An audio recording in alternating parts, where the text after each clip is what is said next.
बातें कहूँगा वो बहुत उद्विग्न, बहुत इंटरेस्ट से नहीं सुनना है, मन से नहीं सुनना है, सजग अलर्ट तन के नहीं सुनना है, रिलैक्स होकर के सुनना है। क्योंकि जितना आप तन के सुनेंगे, तन के सुनने का परिणाम ये होगा कि मेरी बातों को सुन के आप जोश में आ जाएंगे कि हाँ ये सब चीज़ें मैं करूँगा, और एक आध दिन आप करेंगे और फिर आपका जो तनाव है वो टूट जाएगा।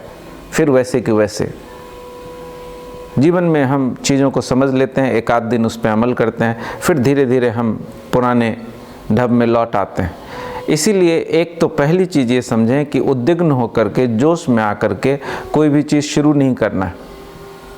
शुरुआत ही अगर आप रिलैक्सेशन से करेंगे तो फिर थकने का सवाल नहीं है, फिर पुराने ढर्रे में लौटने का सवाल नहीं है। तो शरीर को शिथिल करें, देखें शरीर को, चेहरे को देखें, ब्रीदिंग को देखें। आपकी ब्रीदिंग भी क्योटिक होगी, एक हड़बड़ाहट भीतर सांसों में, हृदय में, पेट में। पेट को देखें, पेट में भी आप फील करेंगे कि कुछ हलन चलन है। Relax your stomach.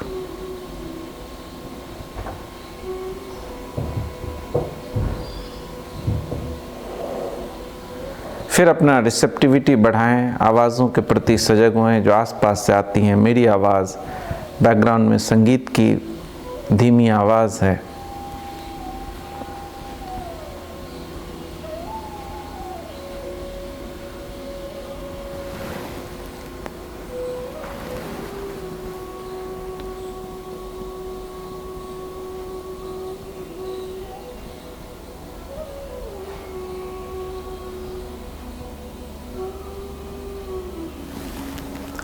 आज के वेबिनार का विषय है कि जीवन में सार्थकता कैसे लेके आएं।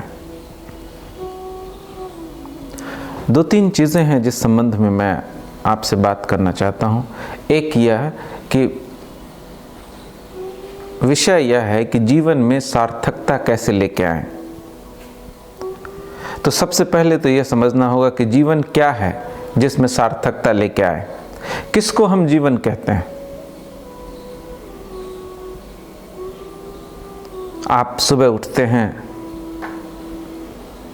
नित्य क्रियाओं से निवृत्त होते हैं, काम पे जाते हैं, भोजन करते हैं, दोस्तों से बात करते हैं, मोबाइल फ़ोन का यूज़ करते हैं। क्या यह जीवन है?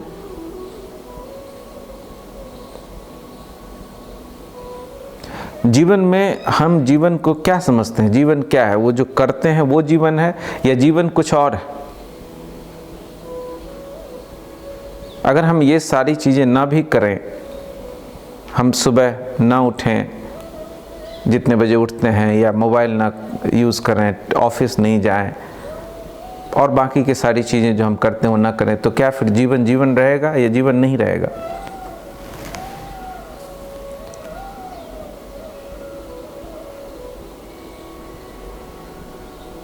जीवन क्या है जिसको हम सार्थक करना चाहते हैं, और जीवन को क्यों सार्थक करना चाहते हैं?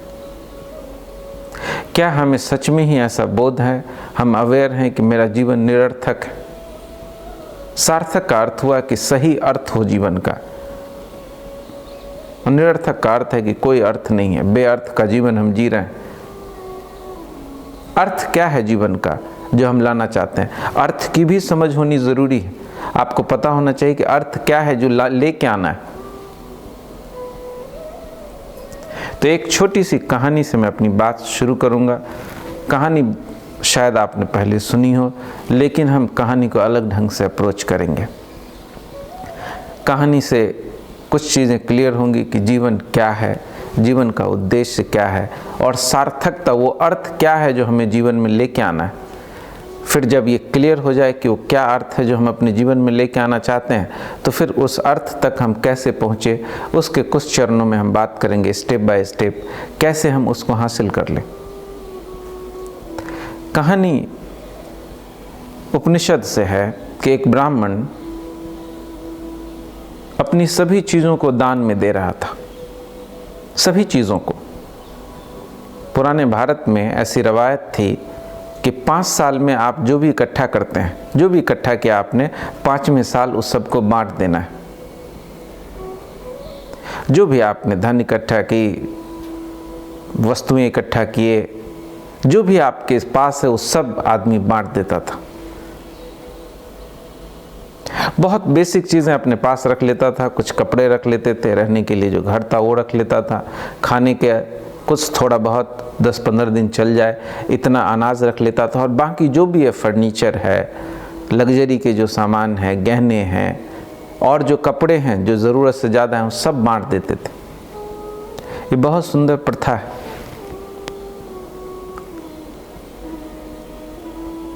अगर हम ऐसा कर सकें कि हम भी बांट सकें। हॉलीवुड का एक अभिनेता है जिसके बारे में बहुत पहले मैं पढ़ रहा था कि वो हर साल बांट देता है, पूरे साल भर में जो भी इकट्ठा करता है 31 दिसंबर को सब बांट देता है लोगों में। तो ब्राह्मण जो भी उसके पास था वो सब वो बांट रहा था, सब दे रहा था।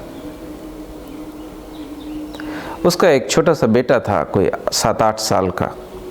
वो बेटा उसके पास आया और बोला, पापा आप मुझे किसको दे रहे हैं?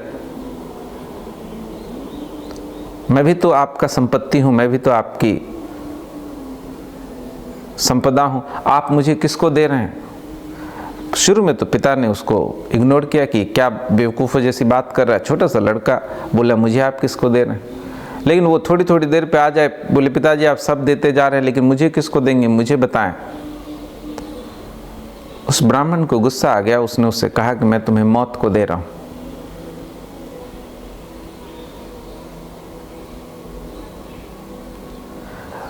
पुराने समय में ऐसी मान्यता थी कि ब्राह्मण ने जो बोल दिया अब वो उसका पालन करेगा। क्रोध में उसके मुंह से ये बात निकल गई कि मैं तुम्हें मौत को देता हूं, अब उसको इसके पालन करना था। तो उसने अपने बेटे से कहा कि तुम मौत के पास जाओ। इस तरह से कथा कहती है कि वो लड़का एक गुरु के पास गया, उससे पूछा उसने कि मौत क्या है, जीवन क्या है, क्या मौत के बाद सब कुछ समाप्त हो जाता है? तो किसी ने कहा हाँ सब समाप्त हो जाता है, किसी ने कहा सब कुछ बच भी जाता है, सब समाप्त नहीं होता है। ऐसे करते करते फिर एक गुरु की मदद से वो मौत के पास पहुंचा। जब वो मौत के पास पहुंचा तो कहानी कहती है कि मौत घर पे नहीं था।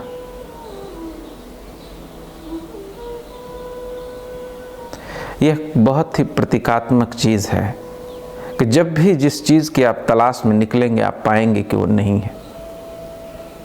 आपको लगता है कि आपके भीतर क्रोध है, आप उसकी खोज में निकलें, आप पाएंगे कि वो क्रोध नहीं है।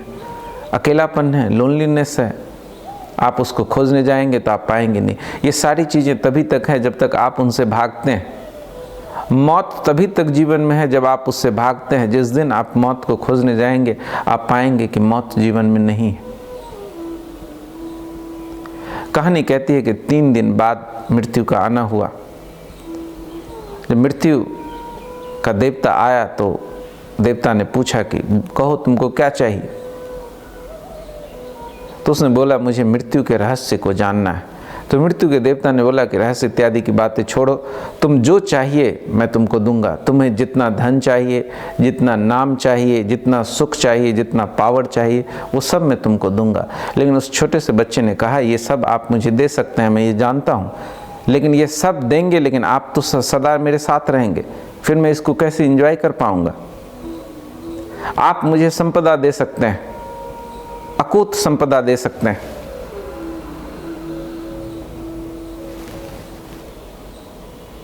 लेकिन मेरे पास चाहे कितना ही धन क्यों न हो, लेकिन मेरे भीतर अगर ये ख्याल बना रहेगा, आप मेरे आसपास मंडराते रहेंगे कि मृत्यु है, तो मैं उस धन को कैसे जी पाऊंगा?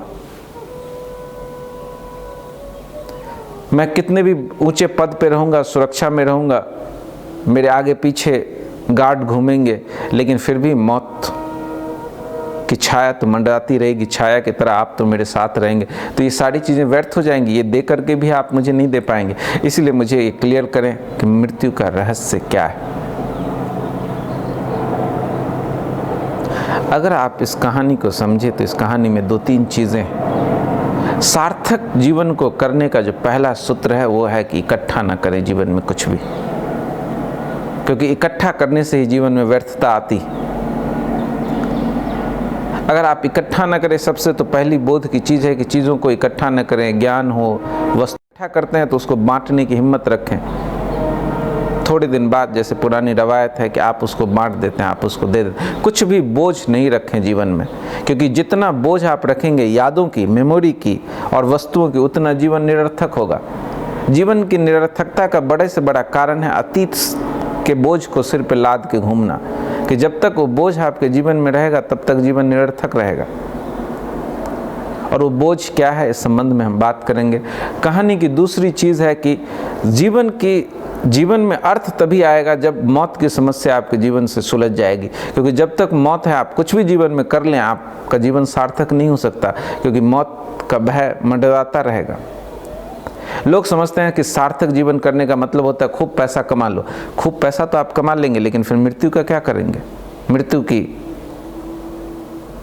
छाया, मृत्यु का भय आपके साथ साथ चलता रहेगा, आप जी ही नहीं पाएंगे। फिर उस भय को भुलाने के लिए आपको पतन के रास्ते पे जाना पड़ेगा, फिर शराब पीना पड़ेगा, ड्रग्स लेना पड़ेगा। आपने देखा कि अमीर लोग अक्सर शराबी, कबाबी, ड्रग एडिक्ट क्यों हो जाते हैं? क्योंकि धन तो कमा लिया, सफल तो हो गए, लेकिन उस सफलता को जी नहीं पाते हैं, क्योंकि जीने के लिए मृत्यु के डर से छुटकारा चाहिए। और उस डर को, और जैसे जैसे आप सुरक्षित करते हैं जीवन को, जैसे जैसे आप सफल होते हैं, वो डर और बढ़ता है। तो उस डर को भुलाने के लिए फिर शराब चाहिए, मनोरंजन चाहिए, ड्रग्स चाहिए। छोटे छोटे लड़के ड्रग्स एडिक्ट होते जा रहे हैं। दिन भर मोबाइल में घुसे रहना चाहिए।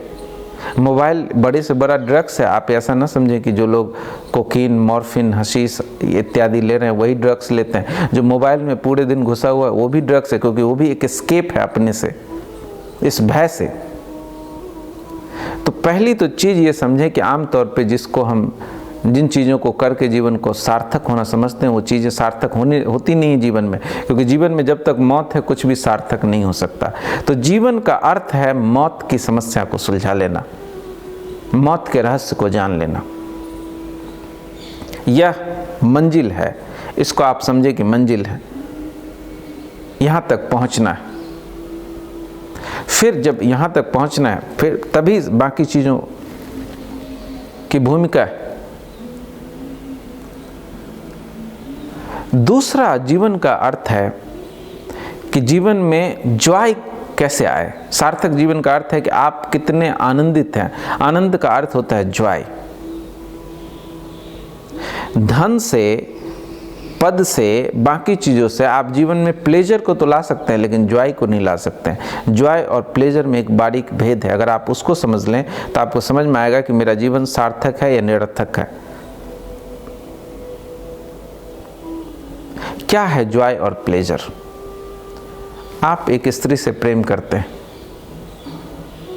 फिर एक दिन आप उससे मिलने के लिए जाते हैं, वो मिलने के लिए आपसे राजी हो जाती है। आप जाते हैं जब उससे मिलने के लिए तो आप बड़ा आनंदित होते हैं, एक भीतर पुलक उठती है, यह जॉय। किसी दोस्त से आप मिलते हैं अचानक, यह जॉय। लेकिन आप नोटिस करेंगे कि जैसे जैसे हमारी उम्र बढ़ती जाती है, हमारे जीवन से जॉय खत्म होता चला जाता है। प्लेजर आ जाता है, लेकिन जॉय खत्म होता चला जाता है। एक छोटे बच्चे, 4 साल का जो बच्चा है, दिन में कोई 250 से लेकर 400 बार हंसता है। हम अपने जीवन को देखें तो पूरे साल में भी हम 400 बार हंसते होंगे कि नहीं, इस पे शक है। क्या होता है, कैसे हमारे जीवन से जो प्लेजर, जॉय है, वो चला जाता है धीरे धीरे, और उसके जगह पे प्लेजर आ जाता है। इस चीज़ को समझ लें तो आपको समझ में आएगा कि कैसे लोगों के प्रश्न आते हैं कि कैसे हमेशा खुश रहें। तो हमेशा खुश होने का क्या राज है? और वही राज है ये जो पकड़ने की बीमारी है, उससे छूटने की। पहला इंसिडेंट मैंने आपसे कहा कि आप जिससे प्रेम करते हैं उससे आपका मिलना हुआ और आपने पाया कि आपको आनंद आया, जॉय। एकदम पैरों में जैसे पंख लग गए, जीवन जीने में जैसे मजा आ गया। वो पीरियड कुछ दिन चलता है, आप मिलते हैं या कुछ भी ऐसी चीज़ हो सकती है। मैं एक उदाहरण दे रहा हूँ आपको प्रेम का, कि आपको बड़ा मज़ा आता है।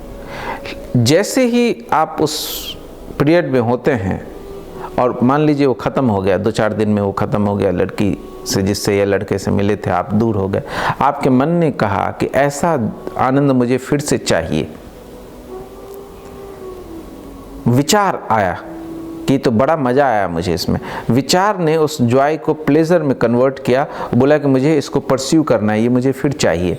फिर आप उस लड़की के पास जाते हैं, आप बोलते हैं कि मुझसे शादी कर लो, क्योंकि आपको लगता है कि शादी कर लेगी, ये हमेशा मेरे पास रहेगी, तो जो जॉय मुझे मिला था, जो प्रसन्नता मुझे मिली थी, इससे मिलके वो प्रसन्नता रोज़ मिलेगी।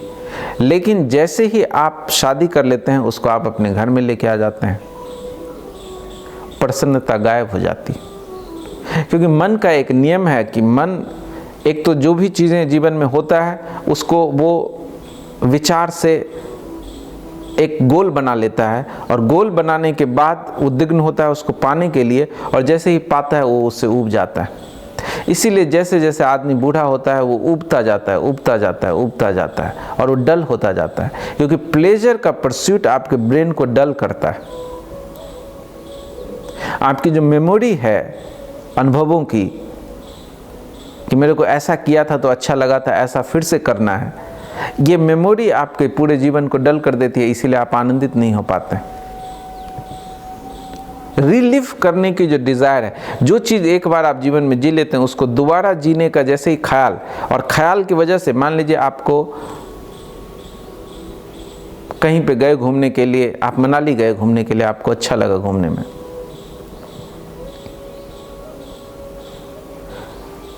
जब आप लौट के आए तो आपने जैसे ही बोला कि मुझे अच्छा लगा, आप जब वहाँ जी रहे थे तो आप प्रसन्न थे, एक जॉय था, एक आनंद था, एक उमंग था जीवन में। लेकिन जब आप लौट के आए तो मन उस चीज़ को बार बार सोचेगा, बोलेगा वहाँ मनाली में बड़ा अच्छा लगा, मनाली में बड़ा अच्छा लगा, मुझे फिर से मनाली जाना है। अब वो आपको उसको डिज़ायर पैदा करेगा आपके भीतर, एक उद्विग्नता कि मनाली जाना है, मनाली जाना है। फिर आप लड़ झगड़ के समय निकाल के और इस उम्मीद में कि फिर से वैसा मज़ा आएगा, आप मनाली जाते हैं और आप पाते हैं वैसा मज़ा आया ही नहीं जैसा मज़ा पहली बार आया था। अगर आप इस चीज़ को समझते हैं, इस अंतर को समझते हैं कि जॉय और प्लेजर में क्या अंतर है, प्रसन्नता और जो खुशी जिसको आप पाते हैं, क्योंकि प्रसन्नता को आप किसी उपाय से नहीं पा सकते, प्रसन्नता अपने आप आ जाती है, आपको पता भी नहीं कैसे आएगी, तब आती है जब आप खोज नहीं रहते हो। और खुशी को आप खोज के लेके आते हैं कि इस चीज़ में मुझे मज़ा आया, इसको फिर करूँगा, इसको फिर करूँगा। वो जो फिर करके जो खुशी लेके आप जीवन में आते हैं, उससे आपका ब्रेन डल होता है। वो आपके ब्रेन को, जैसे आपको एक रसगुल्ला आपने खाया, मीठा, आपको अच्छा लगा, शरीर को भी अच्छा लगा, स्वाद आया, मन ने बोला कि ये तो बड़ा अच्छा था, फिर खाओ, फिर खाओ। तो उस खाने से दो चीज़ें घटित होगी। जैसे जैसे आप बार बार खाएंगे रसगुल्ले को, तो एक तो शरीर बीमार पड़ेगा, धीरे धीरे आपको उसका टेस्ट आना भी बंद हो जाएगा। वो जो रसगुल्ला खा के शरीर को, मन को प्रसन्नता मिली थी, वो प्रसन्नता नहीं मिलेगी। तो आपके जीवन में जो प्रसन्नता नहीं घटती चली जाती है। छोटे बच्चे को देखें, बड़े प्रसन्न होते हैं, उनका जीवन सार्थक है, क्योंकि जीवन की सार्थकता दो ही चीज़ से तय होती है। एक, मृत्यु का रहस्य सॉल्व हो गया, दूसरा आप प्रसन्न हैं। तो बच्चे आप देखें प्रसन्न हैं, लेकिन उनके जीवन में एक चीज़ नहीं हुआ है, मृत्यु का रहस्य उन्होंने नहीं जाना है, इसीलिए धीरे धीरे उनकी प्रसन्नता खो जाती है। लेकिन यदि आप मृत्यु के रहस्य को जान लेते हैं और फिर प्रसन्नता को फिर से दोबारा जीवन में ले आते हैं बच्चे की तरह, तो आपका जीवन सार्थक हो गया। यह जीवन की सार्थकता है। तो अब कैसे करें इसको? तो एक तो चीज़ यह करें कि जो भी अनुभव जीवन का है, उस अनुभव को ब्रेन हमारा क्या करता है। जैसे अभी मैं बोल रहा हूँ, कैमरा चालू है, कैमरा मेरी बातों को रिकॉर्ड कर रहा है। हम जीवन में जो भी चीज़ जीते हैं, ब्रेन उसको रिकॉर्ड करता है, और रिकॉर्ड करने के बाद जब आप खाली बैठते हैं तो उसको रिपीट करता रहता है आपके भीतर, मन के भीतर रिपीट करता है कि वहाँ गए थे, बड़ा मज़ा आया, वहाँ गए थे, अच्छा नहीं लगा, उस आदमी से मिले थे, आनंद आ गया, उस आदमी से मिल के अच्छा नहीं लगा। उस रिकॉर्डिंग को आपके भीतर मन में वो चलाता है। लेकिन अगर आप रिकॉर्ड नहीं करें ज़्यादातर चीज़ों को, कुछ बहुत ही ज़रूरी चीज़ है सिर्फ उसको ब्रेन में रिकॉर्ड करें, बाकी जो अनुभव आपके जीवन में होते हैं उसको रिकॉर्ड नहीं करें, तो आप पाएंगे कि आप जीवन में प्रसन्नता आने लगी।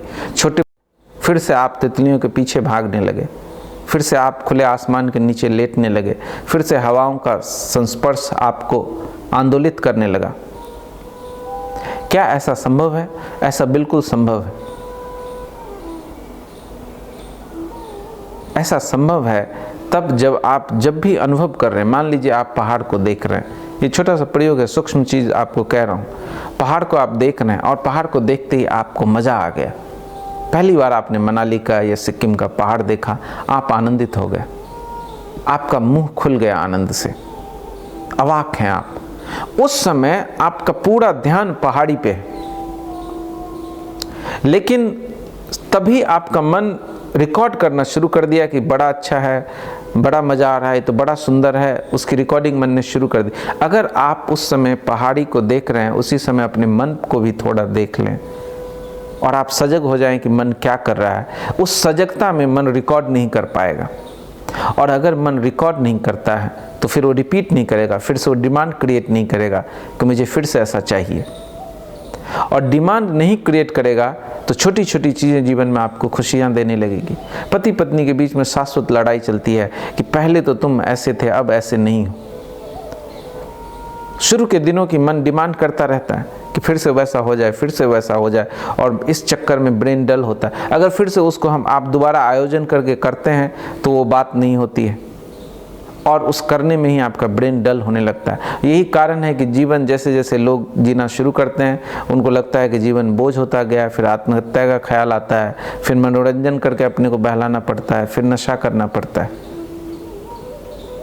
लेकिन अगर आप रिकॉर्डिंग ना करें और अतीत के जो भी मेमोरी आपके भीतर बनते हैं उन मेमोरी को छोड़ना शुरू कर दें। जब भी मन किसी पुरानी बात को याद दिलाए आपको कि वो अच्छा था, वो बुरा था, आप सजग हो जाएं और नई चीज़ों पे ध्यान दें, अभी जो हो रहा है उस पे ध्यान दें, तो धीरे धीरे ये आदत टूट जाएगी।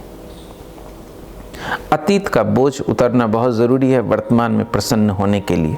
तो नई रिकॉर्डिंग ना करें, और पुराने रिकॉर्डिंग्स जो मन में चलते हैं, जब भी आप खाली बैठेंगे, आप अभी मुझे सुन रहे हैं, हो सकता है अभी भी कुछ लोगों के भीतर रिकॉर्डिंग शुरू हो गया हो, कोई बात याद आने लगी हो, या मन कोई डिमांड करने लगा हो कि कल मुझे फिर से ऐसा चाहिए, कल फिर से ऐसा हो।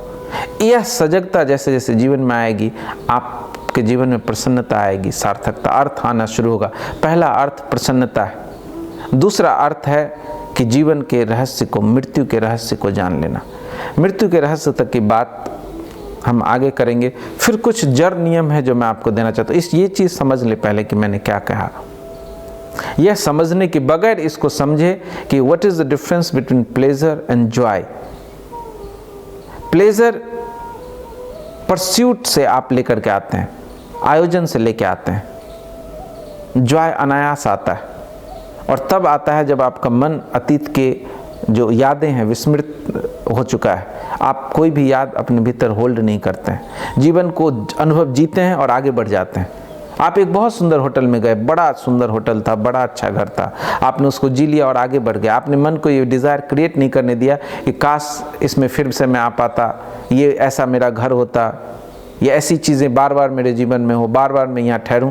ऐसी कोई कंटिन्यूटी का डिमांड अगर आप अपने मन में क्रिएट नहीं होने देते हैं तो फिर छोटी छोटी चीज़ें आपको जीवन में आनंद देती रहेगी। आप पूरा दिन प्रसन्न रहेगा। आप नोटिस करेंगे कि आप ज़्यादा हंसने लगे। आप नोटिस करेंगे कि आपका भोजन कम हो गया।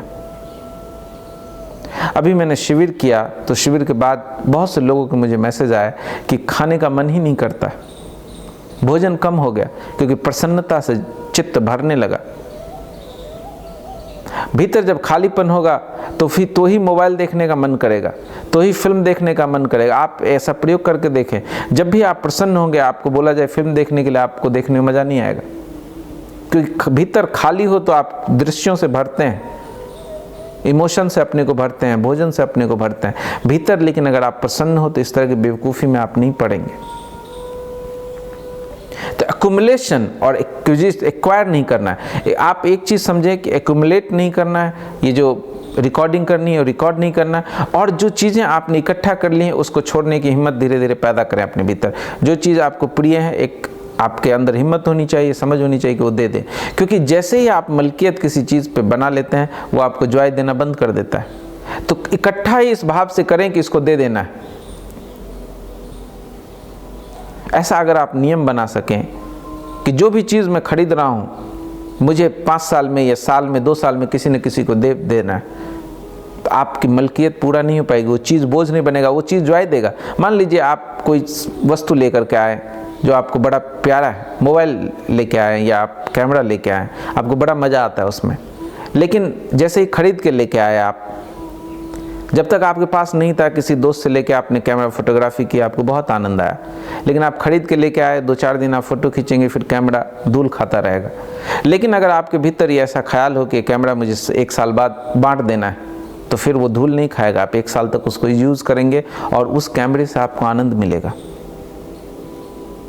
वो कपड़े जो आपके अलमीरा में पड़े हैं, अगर आप निर्णय करें अभी 31 दिसंबर आने वाले हैं कि सारे कपड़े मुझे बांट देने हैं, तो उस सारे कपड़े को आप पहनने लगेंगे, जीने लगेंगे उसको, और उससे आपको आनंद मिलेगा।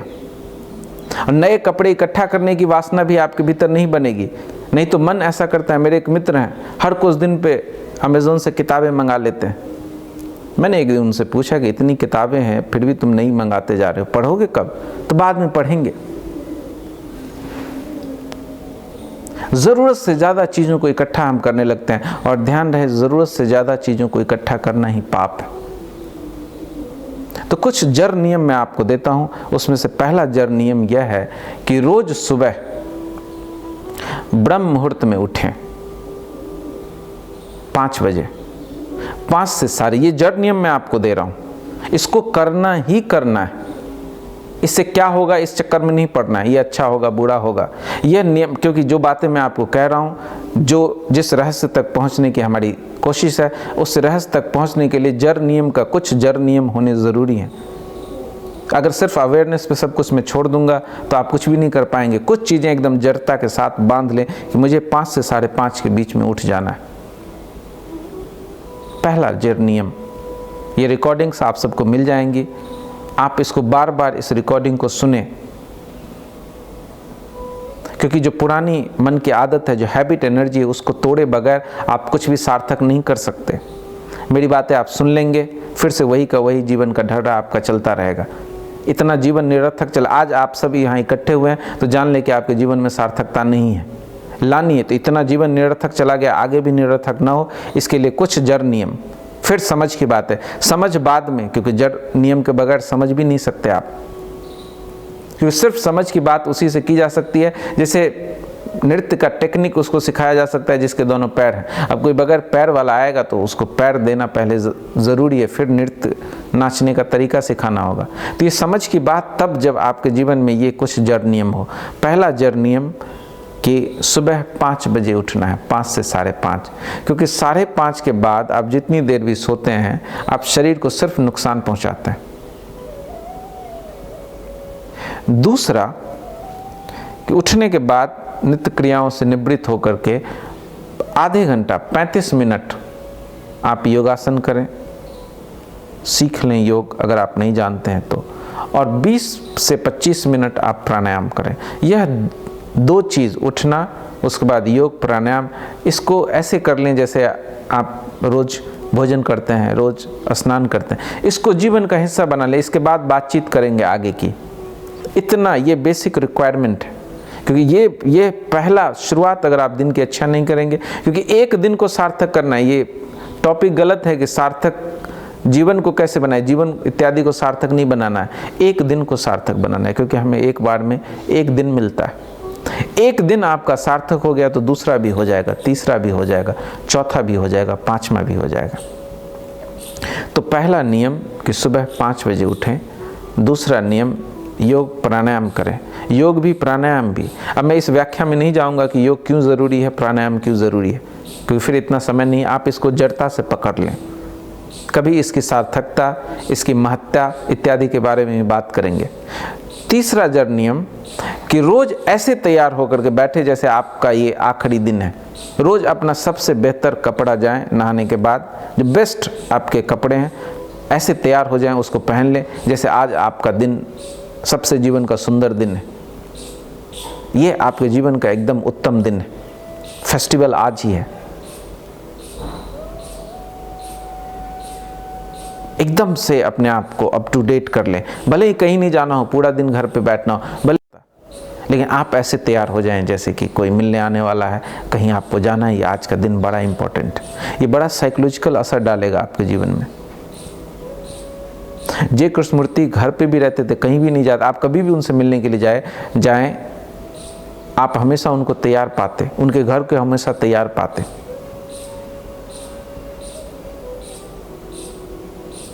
तो अपने को सुबह सुबह तैयार कर लें, दी बेस्ट जो भी आप कर सकते हैं। फिर जीवन में ये 3 चीज़ें बेसिक हैं जो आपको सुबह सुबह कर लेना है। ये सुबह का रिचुअल है। फिर जीवन में कुछ एक रिचुअल बना ले, कोई भी एक रिचुअल बना ले। रिचुअल का अर्थ हुआ नया, जो पुरानी चीज़ें आप करते हैं वो नहीं, कुछ नई चीज़ लेकर के आ जाएं। कि जैसे रोज़ सुबह में 7 बजे में कॉफ़ी पीते हुए या 6 बजे में मैं सनसेट को एंजॉय करता हूँ। सूरज को देखना नहीं है, ध्यान रहे। सनसेट का मतलब कुछ लोग सूरज पर आंख गड़ा के बैठ जाते हैं, आंखें खराब कर लेंगे आप। या सनराइज को देखना है, आप उस पूरे माहौल को जीना शुरू कर दें। छत पे चले गए, कॉफ़ी ले लिया, चाय ले लिया, नियम बना करके कि 7 बजे जाता हूँ तो जाता हूँ, चले गए। फिर उस समय का जो माहौल होता है उसको जी लिया, आधे घंटा 20 मिनट। डूबते सूरज को देख लिया, पक्षियों को देखा, उनकी चहचहाहट को सुनी, शाम के ढलते हुए जीवन के प्रति सजग हो गया, उसको 15-20 मिनट जी लिया। ये नियम से, इससे क्या होगा, इससे नहीं होगा, इसकी आप चिंता करना छोड़ दें। फिर ये 4 चीज़ें अगर आप करते हैं, एक रिचुअल आपने नियम से बना लिया कि ये मेरे को करना ही है। सुबह आपने उठने का नियम बना लिया कि मुझे 5-5:30 बजे उठ जाना है, उसके बाद योग कर लेना है, प्राणायाम कर लेना है।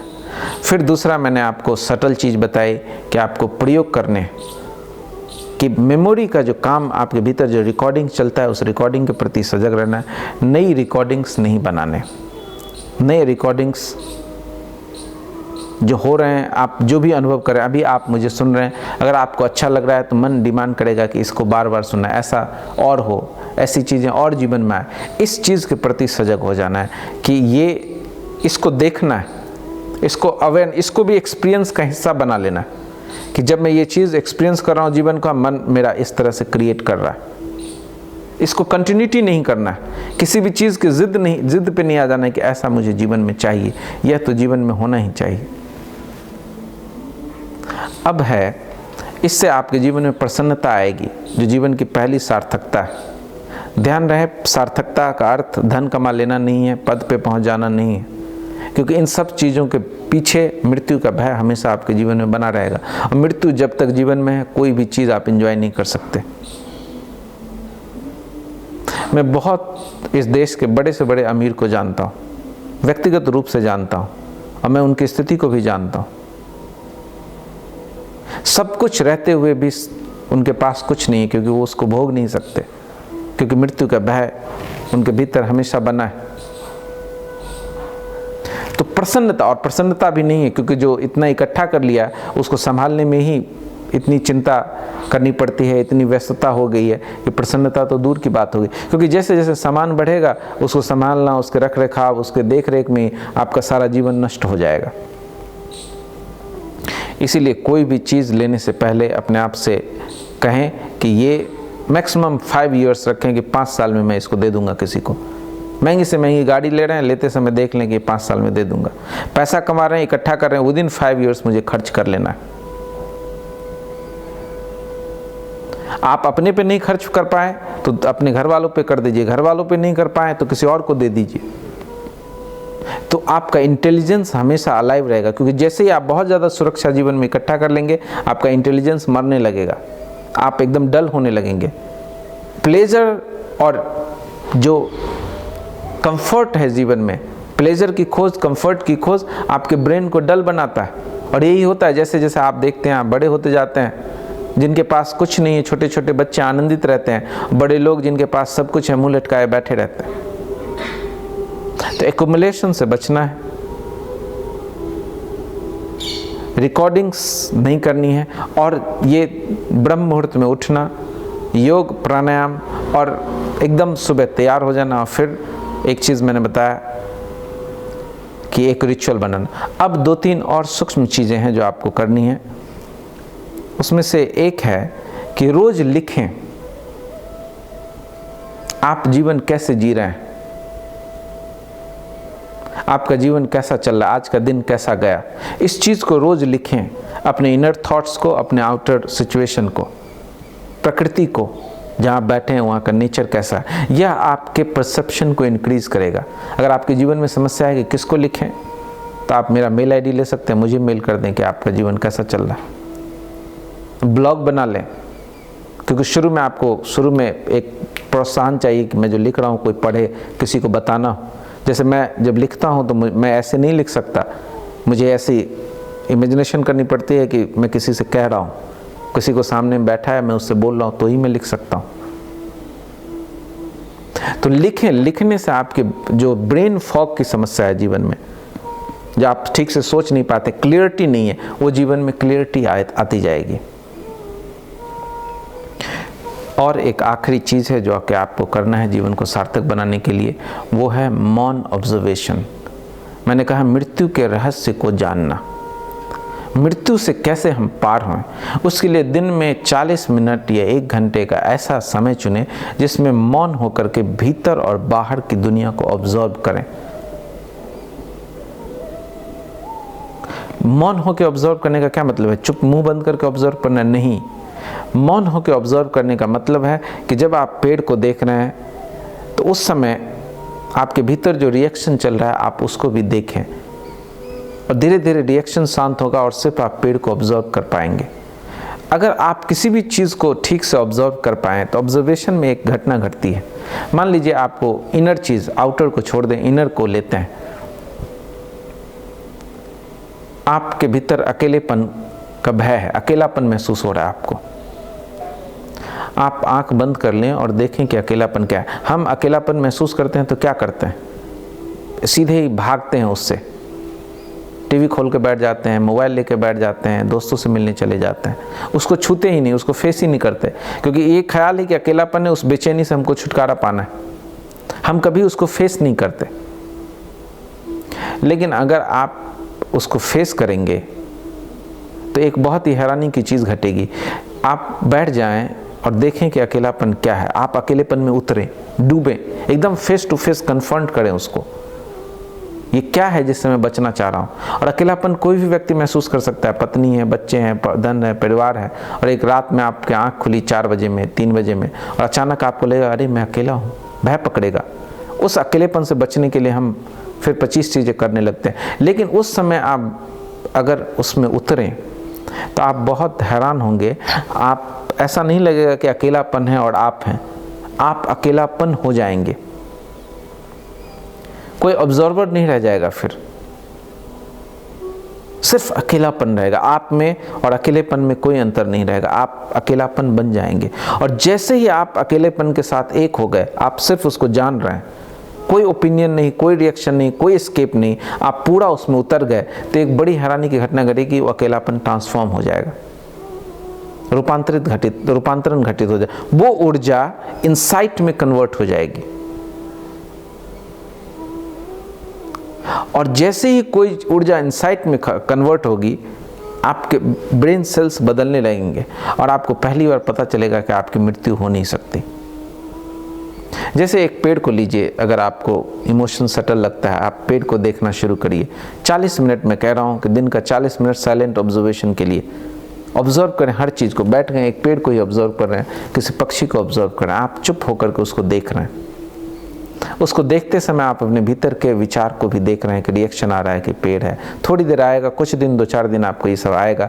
लेकिन जैसे ही आपने इसको नियम बनाया, नियम यानी ऐसा नहीं कि इसको जड़ता से करना है, कभी भी साइलेंट बैठ गए, मोबाइल इत्यादि सब बंद, अकेले हो गए, ऑब्जर्व कर रहे हैं चीज़ों को।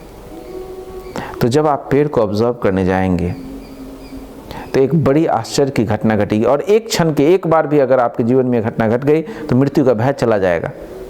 जब आप पेड़ को देख रहे होंगे और भीतर के रिएक्शन को देख रहे होंगे, चुप हैं आप, कोई डिस्टर्बेंस नहीं है, मोबाइल नहीं है, कुछ भी नहीं है, and you are alone and observing things with totality, पूरे सभी इंद्रियों से आप पेड़ को देख रहे हैं, अचानक आपको लगेगा कि मैं पेड़ हो गया, डिवीजन मिट जाएगा और एक क्षण को भी ये प्रतीति हो गई कि आप पेड़ हो गए। आप जिस चीज़ को देख रहे हैं आप उससे अलग नहीं, आप उसी वही हो गए, तो मृत्यु का भय उसी दिन खत्म हो जाता है। क्योंकि फिर आपको ये प्रतीति हो जाती है सिर्फ आप पेड़ ही नहीं है, पूरा अस्तित्व आप ही हैं। एक क्षण के लिए भी अगर आप टोटल हो गए, मैं बोल रहा हूँ एक सेकंड के लिए भी, उस टोटलिटी में आपको पूरा ब्रह्मांड दिख जाएगा, सभी चीज़ों का ओरिजिन दिख जाएगा, और एक क्षण भी ये घटना घट गई तो आपके जीवन से मृत्यु का भय हमेशा के लिए मिट गया। तो साइलेंट ऑब्जर्वेशन से मृत्यु के भय के हम पार जा सकते हैं।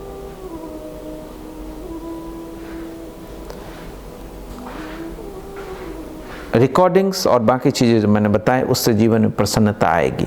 इस चीज़ को मैं आपसे कहता हूं कि सिर्फ 21 दिन के लिए जो बातें मैंने कही, इस रिकॉर्डिंग को फिर से सुन लीजिएगा। 21 दिन के लिए आप इसको एक ट्राई दीजिए, खेल खेल में बहुत सीरियस होकर के इसको नहीं ट्राई करना है कि प्रयोग करके देते हैं, ऐसे ही तो जीवन नष्ट कर ही रहे हैं। एक चीज़ को, एक नई चीज़ को मैं 21 दिन के लिए ट्राई करता हूँ। ये सारी चीज़ें जो मैंने आपसे कही वो 21 दिन करके देखता हूँ।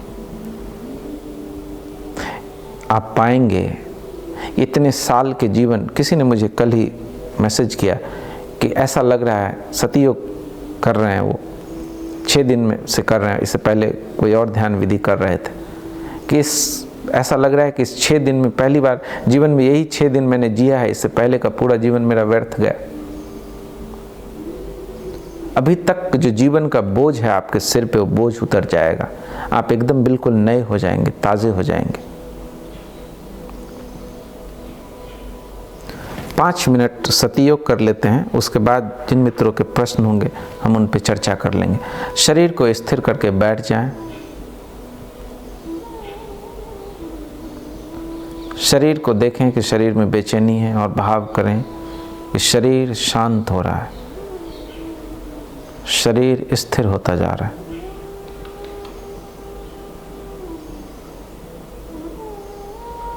शरीर स्थिर हो रहा है।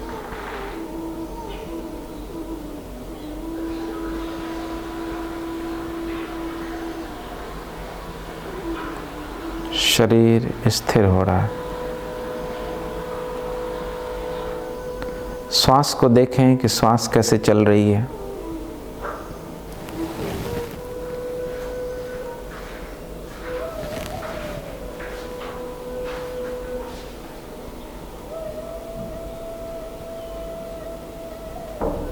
श्वास भीतर गई एंड नो कि श्वास भीतर गई। श्वास बाहर आए तो जाने कि श्वास बाहर आई।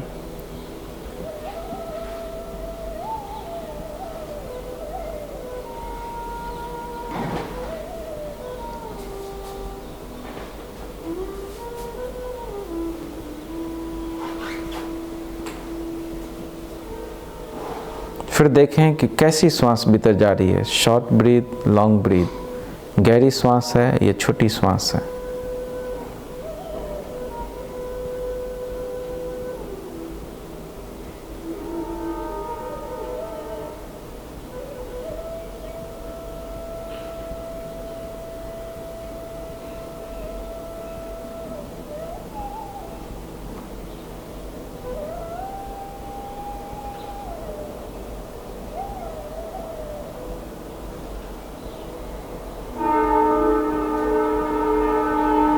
देखें इस क्षण क्या चल रहा है मन में विचार। मन कहीं इन विचारों में तो नहीं है कि अब ये सब मैं करूँगा, मेरे को करना है। इसको देखें, ये विचार आपको कुछ भी करने नहीं देगा। अगर मेरी बात आपको समझ में आई है, आप सुन पाए हैं, तो ये सब अपने आप होने लगेगा, आप करने ही लगेंगे। अगर आपको ये बात मेरी समझ में आई कि जब तक मृत्यु है जीवन में कुछ भी सार्थक नहीं हो सकता, तो अचानक ही आप कल से अभी से इस खोज में लग जाएंगे कि कैसे मैं मृत्यु के भय से पार चले जाऊं, कैसे मैं मृत्यु के रहस्य को जान लूं। और मैंने आपको बताया उपाय बताया, ये अपने आप शुरू हो जाएगा, आपको सोचने की ज़रूरत नहीं है। जब तक ये सोचना भीतर चलेगा आप कुछ भी नहीं कर पाएंगे, क्योंकि सोचने में इतनी ऊर्जा आप खर्च कर लेंगे कि कर ही नहीं पाएंगे।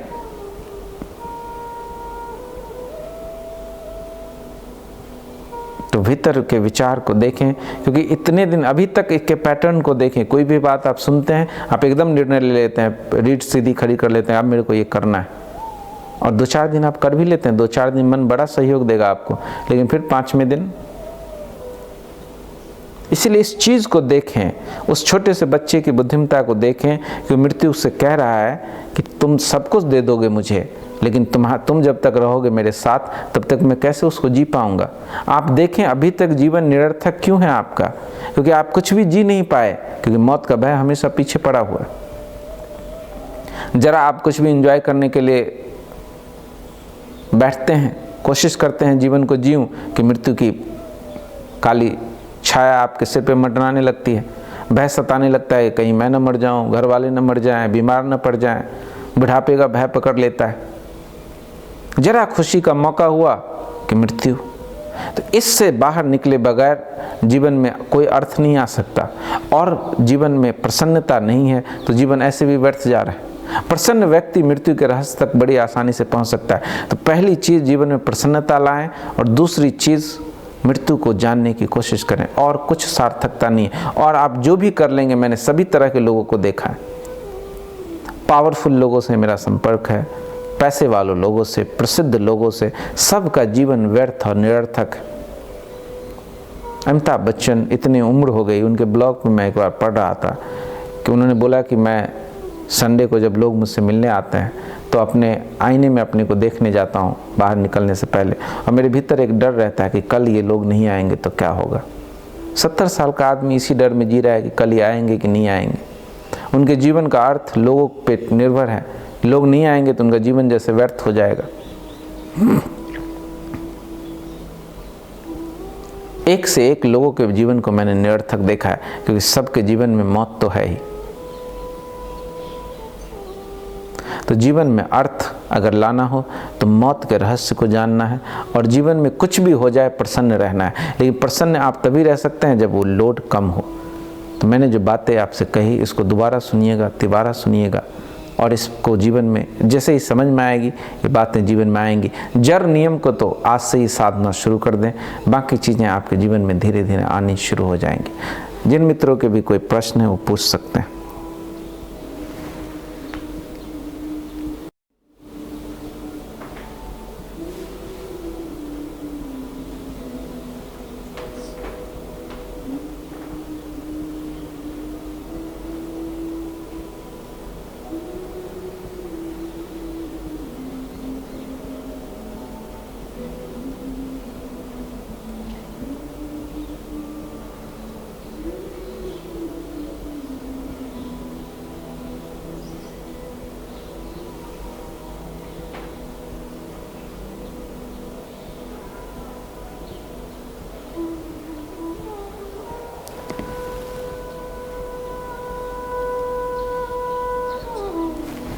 प्रणाम।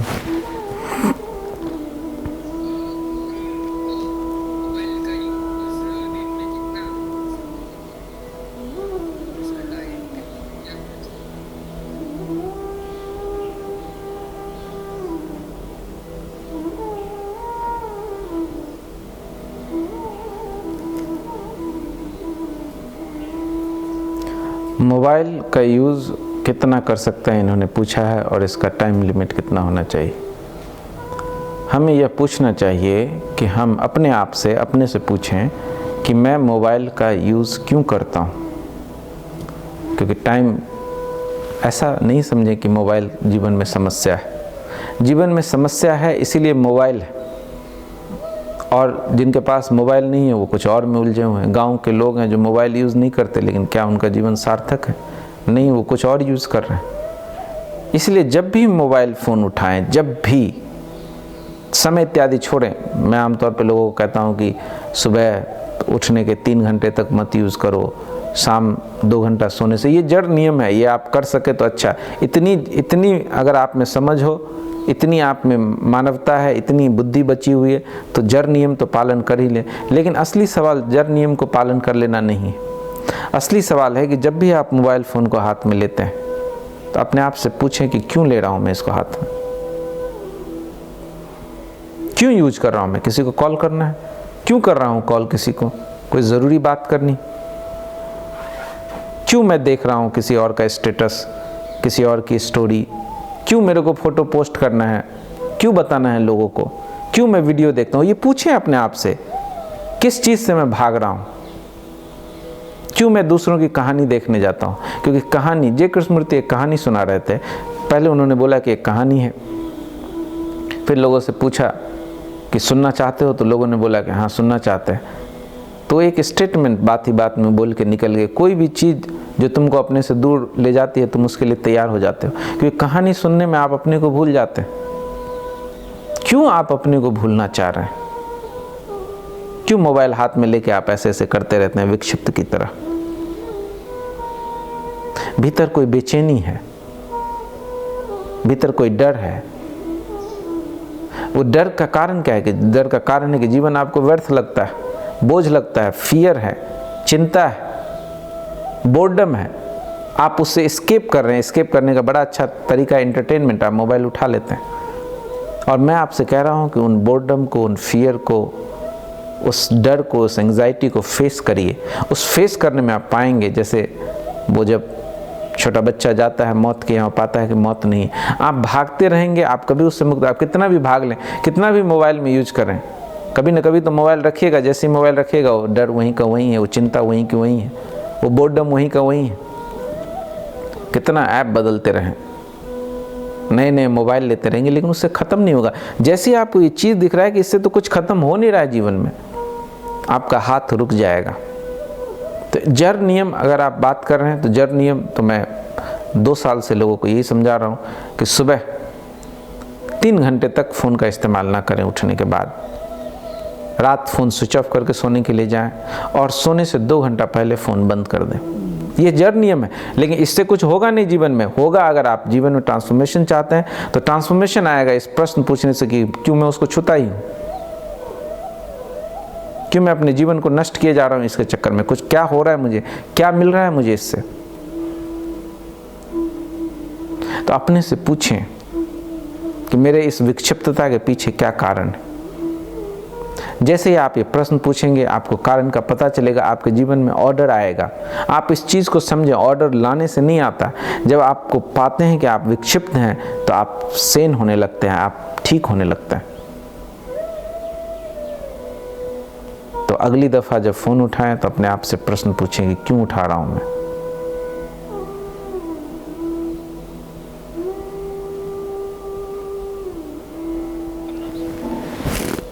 प्रणाम।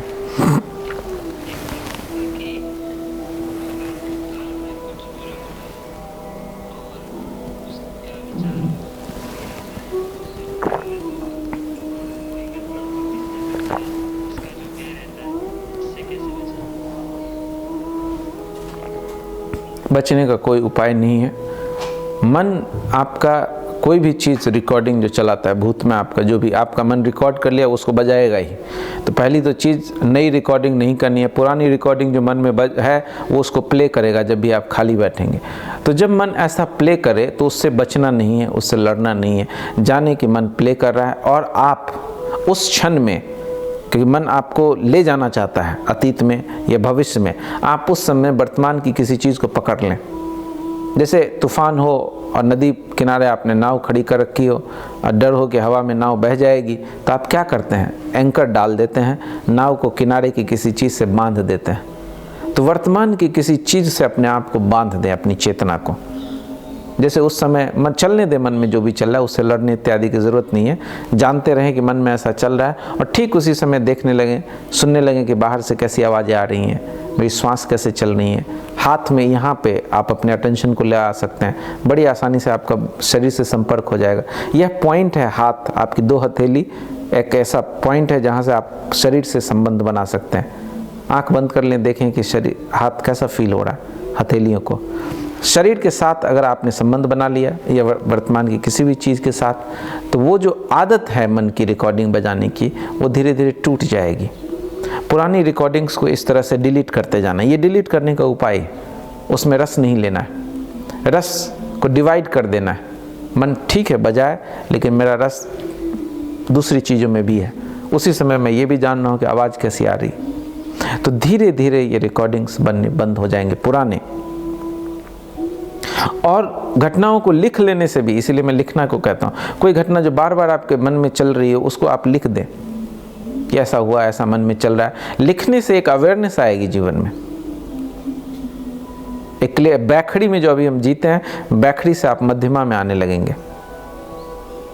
तो जो बातें मैंने कही हैं उसको आप समझने, मैंने 3 तरह की बातें की। कुछ चीज़ें सिर्फ सुन लेने की हैं, कुछ समझने की हैं, और कुछ चीज़ें करने की हैं। तो करने से शुरुआत करेंगे। कर्ता से आपका संबंध बड़ा घनिष्ठ है, आप अपने को कर्ता मान के जी रहे हैं। तो जो चीज़ें मैंने करने को बोली हैं उसको करना शुरू कर दें। ये हमारी आदत निर्मित हो गई कि सुन लेते हैं फिर टाल देते हैं, फिर सुन के ही हमको लगता है कि काम हो गया, जैसे सुनना ही हो जाना हो। कुछ चीज़ें सुन के नहीं हो सकती, कुछ चीज़ें हैं जिसको सिर्फ सुन के ही हो सकती, उसमें करना नहीं है। जैसे कि मैं जब ध्यान की बात करता हूँ तो उसमें सिर्फ आपको सुनना है, करने को कुछ भी नहीं है। जैसे मैं आपसे साक्षी या ये रिकॉर्डिंग्स इत्यादि की बात कर रहा हूँ, ये इसको सिर्फ समझना है, करना कुछ भी नहीं है। लेकिन जो बातें मैं आपसे करने को कह रहा हूँ उसको नियम मान के उसको फिर करें। मैं 5 बजे उठने को बोल रहा हूँ तो 5 बजे उठें। मैं योग करने को बोल रहा हूँ तो योग करें। मैं प्राणायाम करने को बोल रहा हूँ तो प्राणायाम करें। मैं बोल रहा हूँ कि 3 घंटा आप मोबाइल बंद रखें सुबह में उठने के बाद, तो बंद रखें। आप इसमें दिमाग मत लगाएं कि इससे क्या अच्छा होगा क्या बुरा होगा।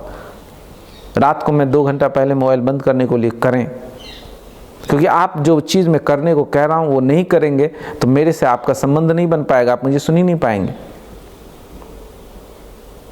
तो जो करने की चीज़ है उसको करें, जो समझने की चीज़ है उसको समझें, और जो सिर्फ सुनने की चीज़ है सिर्फ सुन लेना है आपको, समझने की भी कोशिश नहीं करनी है, उसको सिर्फ सुन लें। तो जीवन में एक लय, एक संगीत आना शुरू होगा, अर्थ के गीत बजने शुरू हो जाएंगे जीवन में।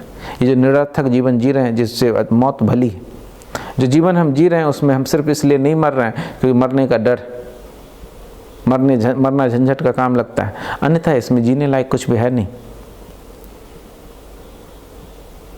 तो करने से शुरुआत करें।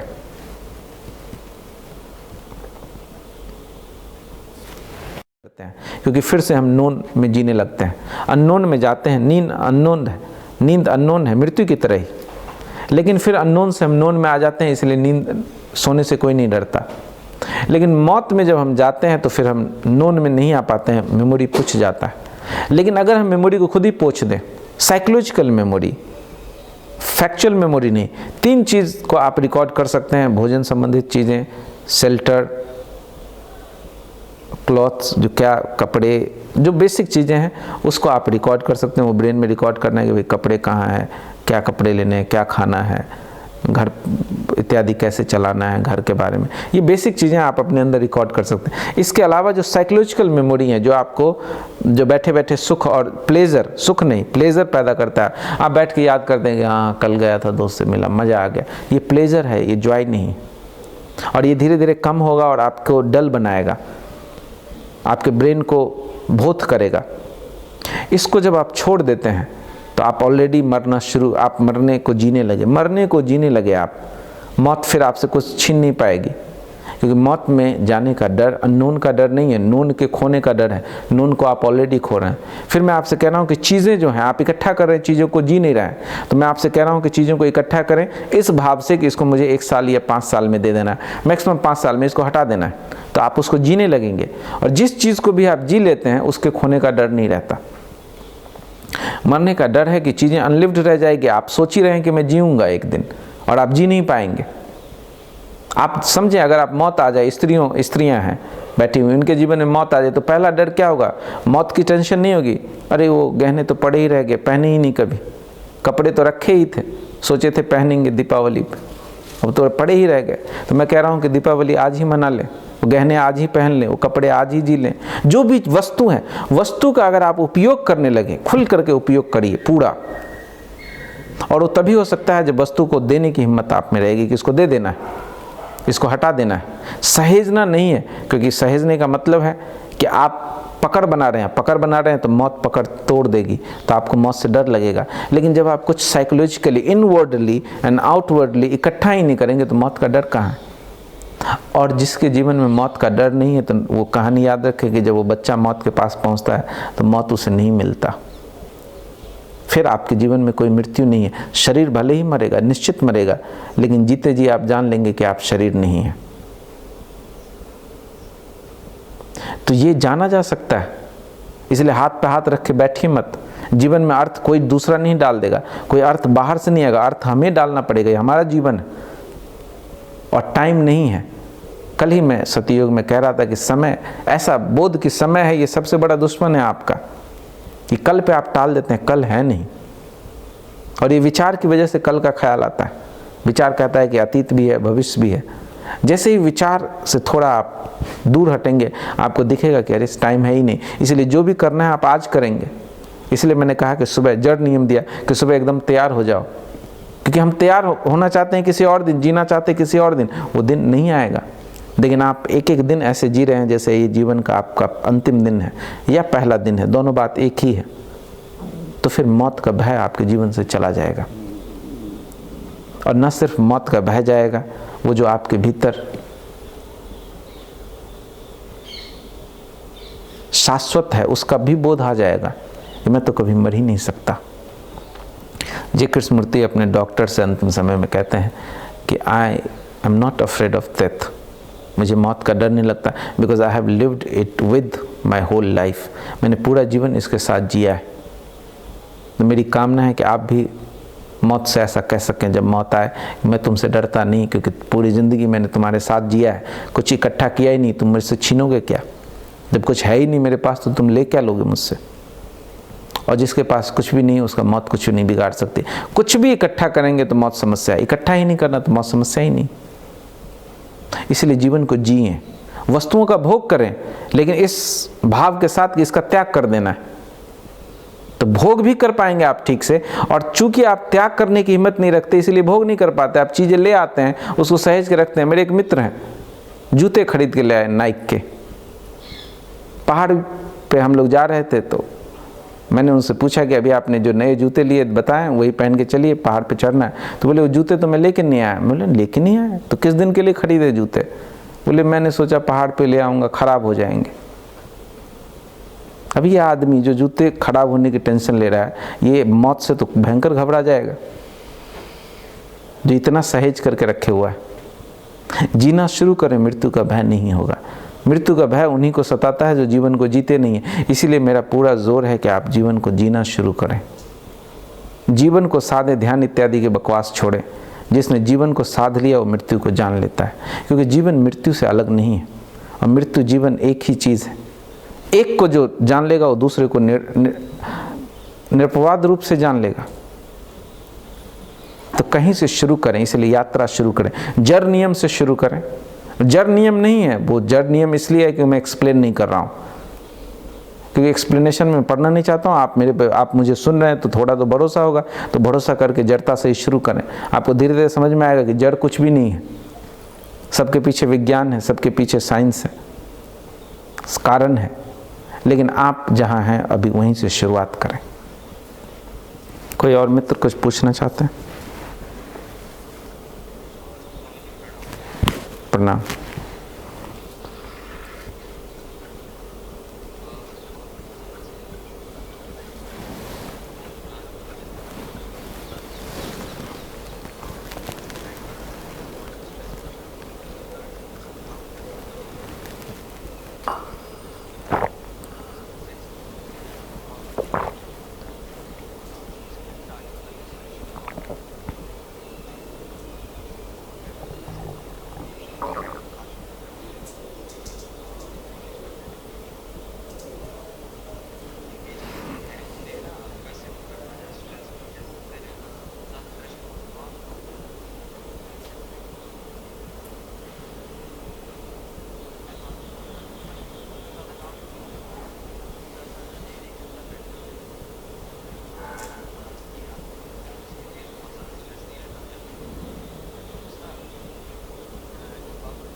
अच्छा, कोई और मित्र है पूछना चाह रहे हैं तो सारे प्रश्न मैं एक बार सुन लूँ, फिर जवाब दे दूंगा एक ही बार। प्रणाम।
ठीक है, और कोई मित्र कुछ पूछना चाहता?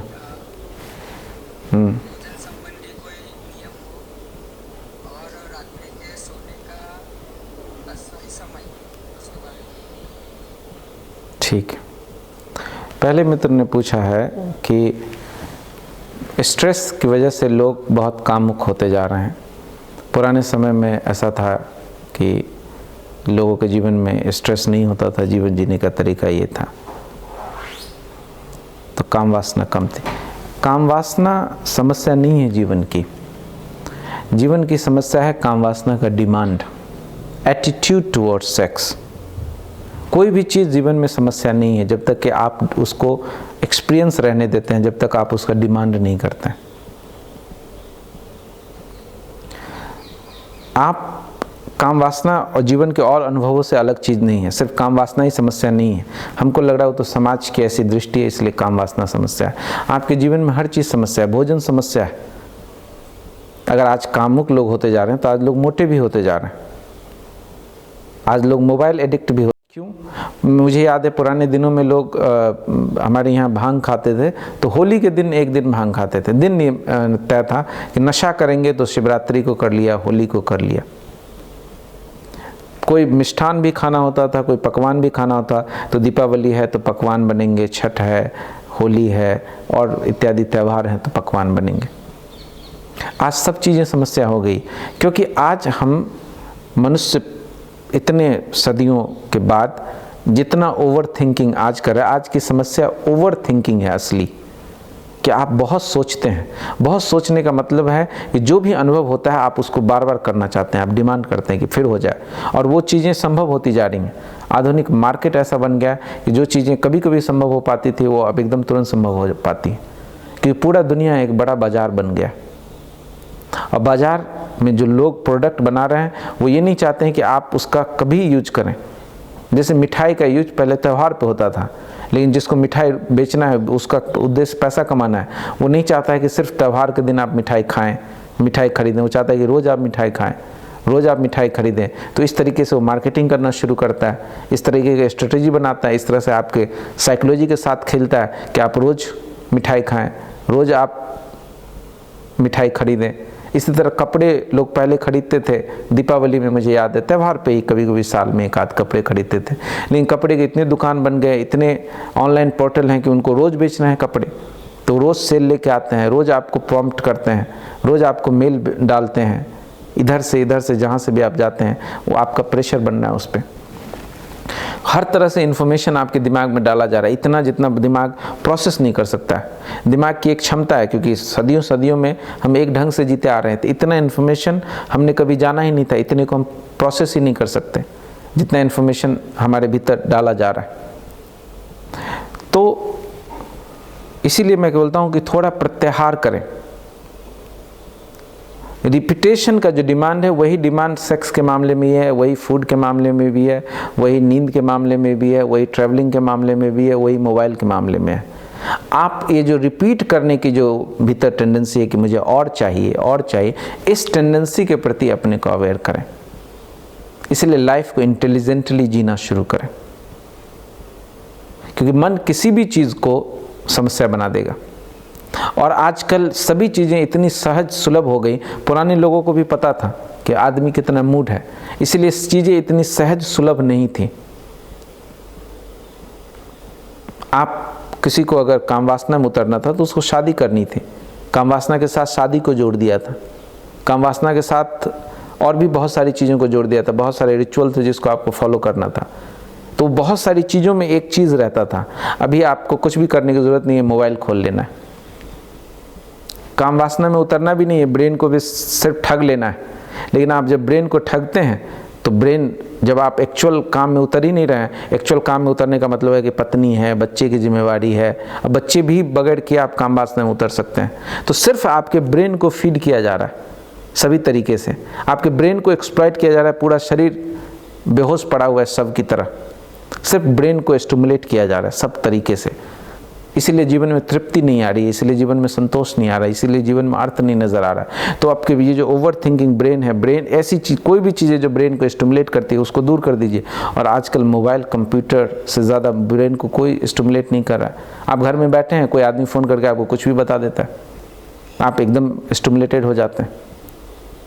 कट ऑफ, जो आज जो मैंने बहुत सारी चीज़ें बताई उसमें एक और अहम चीज़ है नेचर के साथ संपर्क बनाना। इस संबंध में भी अगले वेबिनार में हम बात करेंगे कि जब तक आप नेचर के साथ संबंध नहीं बनाते हैं तब तक जीवन में अर्थ नहीं आ सकता। और आधुनिक मनुष्य नेचर से बिल्कुल कट गया। नेचर से हमारा संबंध क्या रह गया? जय कृष्णमूर्ति एक बहुत ही सुंदर जगह पे पहाड़ी पे थे और वो पहाड़ी को देख रहे थे, पैटर्न्स को, आकाश को, पक्षी को, और वो देखने में खोए थे। एक लड़की आई, उनके पीछे खड़ी होगी, बोली इट इज़ मार्वलस, कितना सुंदर है ये सब। तो कृष्णमूर्ति बोले हाँ, बोले भी नहीं, सिर हिलाए, फिर बोले चलिए चाय पीते हैं। बस हो गया, उसके लिए इतना ही था, बोल दिया मुंह से मार्वलस, मार्वलस खत्म हो गया। आज हमारे लिए नेचर क्या है? लोग जाते हैं जंगलों में, क्या है उनके लिए जंगल? फोटो खींच लिया, इंस्टा पे डाल दिया कि जंगल, आई हैव बीन देयर, हो गया नेचर। देखा नहीं कि हम क्लिक करने शुरू कर देते हैं, देखा नहीं कि आगे बढ़ जाते हैं। आज हम यात्रा भी कैसे करते हैं, छू करके आ जाते हैं जगहों को। एक दिन के लिए लोग जाते हैं, 2 दिन के लिए जाते हैं कहीं घूमने के लिए। 1 दिन 2 दिन में घूमना होता है, और उस एक दिन में एक जगह पे 1 घड़ी के लिए जाते हैं, आधा घंटा भी नहीं पहुंच पाते। साइट सीइंग, एक जगह पे गए, फिर दूसरी जगह पे गए, तीसरी जगह पे गए। आदमी इतना विक्षिप्त जितना अभी है कभी नहीं था। फिर उन्होंने पूछा है कि महावीर, ये सारी चीज़ों को हटा दे कि महावीर के बारे में क्या लिखा है, आधुनिक मनुष्य पे प्रेशर है, ये है, बहुत सारे, ये भी एक इन्फॉर्मेशन है जो आपको जीवन को जीने, इस सब को पोंछ दें। आप अपने जीवन को देखें कि मेरा जीवन कैसा है और मैं इसको कैसे सुंदर बना सकता हूँ। अपने जीवन को सुंदर बनाने पर ध्यान दें। बहुत ज़्यादा धार्मिक ज्ञान भी आपको जीवन को जीने नहीं देगा। बहुत ज़्यादा ओशो को, कृष्णमूर्ति को सुनना भी आपको जीवन, क्योंकि सुनना ही आपकी आदत हो जाएगी। आप जीवन को जिएगा कब? एक मेरे मित्र हैं, कार चलाते हुए ओशो को सुनते हैं, सोते हुए ओशो को सुनते हैं, सुबह में ओशो को सुनते हैं, शाम में आश्रम में जाकर ओशो को सुनते हैं। मैं उनसे पूछा कि जियोगे भाई कब? तुम जिंदगी निकाल दोगे क्या सुनते सुनते? दूसरा प्रश्न उन्होंने पूछा है कि जॉब से छुटकारा पाने का उपाय ढूंढें। नौकरी असहनीय चीज़ है, बहुत बड़ी बीमारी। कुछ उपाय करें, सोचें, अपने इंटेलिजेंस का इस्तेमाल करें कि कैसे इस दुष्ट चक्र से मैं बाहर निकलूं। सुबह जाना 9 बजे रोज़ और शाम को आना 5 बजे, यह नर्क है। अगर जीवन में कहीं नर्क है तो नौकरी। कृष्णमूर्ति जब नौकरी पे बोल रहे थे तो बोले नौकरी पेशा वालों को देख के कि तुमको देख के मैं रोना चाहता हूँ, लेकिन मुझे डर है कि मेरे आंसू के बावजूद भी तुम समझ नहीं पाओगे। नौकरी से बड़ा नर्क इस पृथ्वी पर और कुछ भी नहीं है। नौकरी और फ्लैट रहने में, जो फ्लैट में जो लोग जीवन बिता रहे हैं, 2 ही लोग हैं जो इस पृथ्वी पर नर्क को भोग रहे हैं। इंटेलिजेंस का इस्तेमाल करें, सोचिए इस दिशा में। मैं आपको 25 चीज़ें बता सकता हूँ, लेकिन मेरे बताने से काम नहीं चलेगा। इस नर्क को फील करें और इससे निकलने के उपाय ढूंढें, अपने इंटेलिजेंस का इस्तेमाल करें। फिर एक मित्र ने सवाल पूछा है भोजन के संबंध में कि भोजन के बारे में कोई नियम दे। भोजन के बारे में भी कुछ जड़ नियम आप ले सकते हैं, जैसे रात का खाना आप 7 बजे तक खा लें और जितना हल्का हो सके उतना रात का खाना खाएं। जैसे ही योग प्राणायाम आप करेंगे, भोजन अपने आप ठीक होने लगेगा। मीठा इत्यादि से बचें। लेकिन जो चीज़ें मैं बता रहा हूँ उससे भोजन आपका अपने आप ठीक होने लगेगा। अगर बहुत ज़्यादा नियम फॉलो करने की ज़रूरत नहीं है, रात का खाना जल्दी खा लें, ओवर ईटिंग से बचें। लेकिन योग पहला नियम अगर आप पालन कर लेंगे, 5 बजे उठेंगे, योग करेंगे, प्राणायाम करेंगे, 40 मिनट मैंने कहा आपको ऑब्जर्व करने के लिए, साइलेंट ऑब्जर्वेशन, तो आपका भोजन अपने आप, क्योंकि प्रसन्नता जैसे जैसे बढ़ेगी आपका इंटेलिजेंस बढ़ेगा ऑब्जर्वेशन से, और इंटेलिजेंस बढ़ेगा तो भोजन अपने आप आपका कम होता जाएगा, भोजन के बाबत चीज़ें समझ में आती चली जाएंगी। आज के वेबिनार को यहीं पे समाप्त करते हैं। प्रणाम।